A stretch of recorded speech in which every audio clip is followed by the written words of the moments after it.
আসসালামু আলাইকুম বন্ধুরা, কেমন আছেন সবাই? আশা করি সবাই ভালো আছেন, সুস্থ আছেন। আলহামদুলিল্লাহ আমরাও খুব ভালো আছি, সুস্থ আছি। সোনালী রান্নাঘর অ্যান্ড ব্লগ চ্যানেলে আপনাদের প্রত্যেকে স্বাগত জানাই। আজকে আমি একটা ডিমের ভুজিয়া রেসিপি আপনাদের সঙ্গে শেয়ার করতে চলে এসেছি। তো ডিমের ভুজিয়াটা দেখতেই পাচ্ছেন কতটা কালারফুল হয়েছে, কতটা সুন্দর হয়েছে। এটা কিন্তু কোনো সাধারণ ডিমের ভুজিয়া নয়, এটা হচ্ছে রাজাহাঁসের ডিমের ভুজিয়া। তো অনেকেই কিন্তু রাজাহাঁসের ডিম চোখেও দেখেনি, আবার অনেকে বানিয়েও খেয়েছে। তো রাজাহাঁসের ডিম কিন্তু অনেকটাই আস্তে হয়। তো তার জন্য কিন্তু রাজহাঁসের ডিমের ভুজিয়াটা একটু আলাদাভাবে তৈরি করতে হয়। তো এখানে দেখেই বুঝতে পারছেন যে ডিমের ভুজিয়াটা কতটা সুন্দর হয়েছে। তো আজকে এই রেসিপিটাই আপনাদের সঙ্গে শেয়ার করব, তাই স্কিপ না করে পুরোটাই দেখবেন আর আমাকে অনেক অনেক ভালোবাসা দিবেন, যাতে করে আমার আগ্রহ আরও বাড়বে এই ধরনের কাজগুলো করতে। তো বেশি বকবক না করে চলুন ডাইরেক্ট রেসিপিতে যাওয়া যাক। তো তার আগে কিন্তু কমেন্টে অবশ্যই জানাবেন যে রেসিপিটা কেমন লাগলো আর ভালো হয়েছে কি না। অবশ্যই ভালো হবে, দেখেই বুঝতে পারছেন যে কতটা সুন্দর হয়েছে। আর ভাত, রুটি, মুড়ি সবার সঙ্গেই কিন্তু জাস্ট জমে যাবে এই ডিমের ভুজিয়া। তো এই ডিমের ভুজিয়াটা তৈরি করার জন্য আমি প্রথমেই নিয়ে নিচ্ছি রাজহাঁসের ডিম, কুচি করা পেঁয়াজ, কুচি করা ধনিয়া পাতা, টমেটো কুচি আর কাঁচা লঙ্কা কুচি। তো সবগুলো আমি উপকরণ প্রথমেই দেখিয়ে দিলাম, আর এগুলো আমি রেডি করে নিয়েছি, যেহেতু ভিডিওটা একটু শর্ট করে ছাড়বো, তার জন্য খুব বড় করব না। আর ডিমের সাইজটা দেখুন কত বড়, রাজহাঁসের ডিমের সাইজ কিন্তু অনেক বড় হয়। তো এগুলো এখন আমি সাইডে রেখে দিচ্ছি। তারপরে আমি এখানে প্যানে কিন্তু আগেই তেল গরম করতে দিয়ে দিয়েছি। এই তেল সর্ষের তেল দিয়েও তৈরি করব। আর এদিকে পেঁয়াজ কুচিটা ধুয়ে রেখেছিলাম, এখন আমি প্যানের মধ্যে দিয়ে দিলাম পেঁয়াজ কুচিটা দিয়ে একটু লাল লাল করে ভেজে নিতে হবে একটু সময় নিয়ে। তো পেঁয়াজ কুচিটা দেওয়া হয়ে গেছে আমার, এখন আমি নাড়াচাড়া করে পেঁয়াজ কুচিটাকে একটু ভেজে নেব। দেখতেই পাচ্ছেন এখানে কিন্তু আমি দুটো মিডিয়াম সাইজের পেঁয়াজ দিয়েছি একটা ডিম ভুনা করার জন্য। তারপরে আমি এখানে গোটা জিরা দিয়ে দিলাম। গোটা জিরা দিলে কিন্তু অনেক সুন্দর একটা স্বাদ হয়। আর এখানে আদা রসুনের একটু পেস্ট দিয়ে দিলাম। যেহেতু ডিমটা অনেকটা আস্তে হয়, তাই এগুলো না দিলে কিন্তু খেতে তখন আস্তে লাগবে, ভালো লাগবে না। তো এদিকে আমার মশলাটা প্রায় ভাজা ভাজা হয়ে গেছে। এখন আমি যে টমেটোটা কুচি করে রেখেছিলাম সেটা দিয়ে দিলাম, তা না হলে কিন্তু টমেটোটা কাঁচা কাঁচা থেকে যাবে, তখনও কিন্তু খেতে ভালো লাগবে না। তো এই তো আমি এখন টমেটোটা দিয়ে দিলাম, টমেটোটা দিয়ে একটু নাড়াচাড়া করে দেবো। আর একটু লবণ অ্যাড করে দেবেন, তাহলে কিন্তু টমেটোটা একটু তাড়াতাড়ি গলে যাবে। আর এদিকে আমার মশলা হতে হতে আমি এদিকে ডিমটাকে ভেঙে নিয়েছি একটা বাটির মধ্যে। যেহেতু একা হাতে করি, তো তার জন্য ভাঙাটা দেখাতে পারিনি, ভেঙে নিয়ে তারপরে দেখাচ্ছি। আর এটা দেখুন কুসুমটা কতটা গাঢ় দেখুন।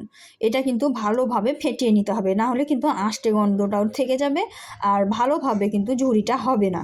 তো তার জন্য কিন্তু ভালোভাবে ফেটিয়ে নিতে হবে। তো আমি কিন্তু এটাকে অফ ক্যামেরায় ফাটিয়ে নিয়েছি, কারণ একা হাতে পুরোটা ফাটানো দেখানো সম্ভব নয়, তবুও যতটা সম্ভব আমি দেখিয়ে দিয়েছি। তো দেখুন কত সুন্দর একটা কালার হয়েছে। ডিমটা আমি পুরোটা ফেটে নিয়েছি। আর এদিকে কিন্তু আমার মশলাটাও দেখুন কত সুন্দর একটা কালার হয়ে গেছে। এখন আমি কাঁচা লঙ্কাটা দিয়ে দিলাম, কাঁচা লঙ্কা দিয়ে একটু নাড়াচাড়া করে দিলাম। তো বন্ধুরা, যারা এটা তৈরি করবে তারা কিন্তু প্রত্যেকটা স্টেপ ফলো করবে। স্টেপ ফলো না করলে কিন্তু তোমাদেরটা ভালো নাও হতে পারে। তো এখন আমি দিয়ে দিলাম ডিম, গুলিয়ে রেখেছিলাম সেই ডিমটা দিয়ে দিলাম। দিয়ে এখন আমি নাড়াচাড়া করে নেব, তাহলে আমাকে নতুনভাবে ভেঙে ঝুড়ি ঝুড়ি করতে হবে না। এই নাড়াচাড়া করতে করতেই কিন্তু অটোমেটিক ঝুড়ি হয়ে যাবে। তো আমি একটু অল্প তেলেই করার চেষ্টা করেছি, তোমাদের যদি মনে হয় যে একটু বেশি তেলে করবে তো বেশি তেলে করে নিতে পারো, সমস্যা নেই। তো এই তো আমি নাড়াচাড়া করে দিচ্ছি দেখুন। তো প্রথমে এটাকে একটু নাড়াচাড়া করে দেবো, তারপরেই কিন্তু আমি এখানে বাকি উপকরণগুলো মিক্সড করবে।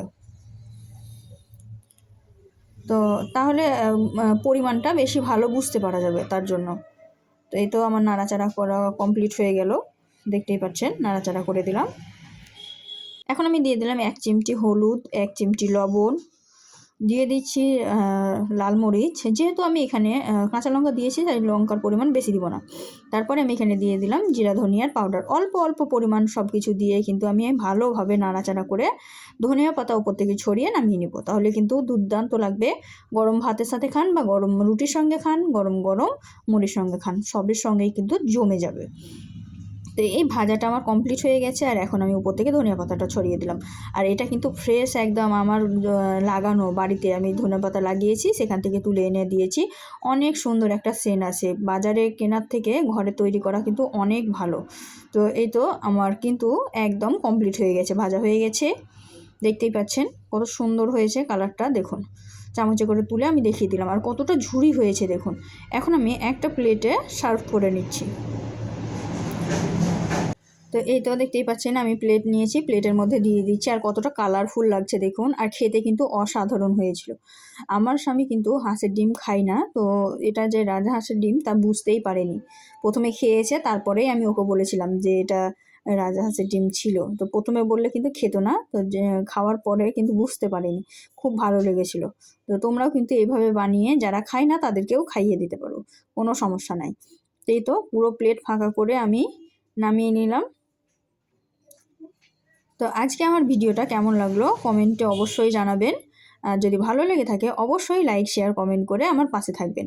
আর নতুন বন্ধুরা সাবস্ক্রাইব করতে ভুলো না, সাবস্ক্রাইব করে বেল বাটনটা প্রেস করে দেবে, তাহলে আমার নিত্য নতুন রেসিপির নোটিফিকেশান তোমাদের কাছে পৌঁছে যাবে।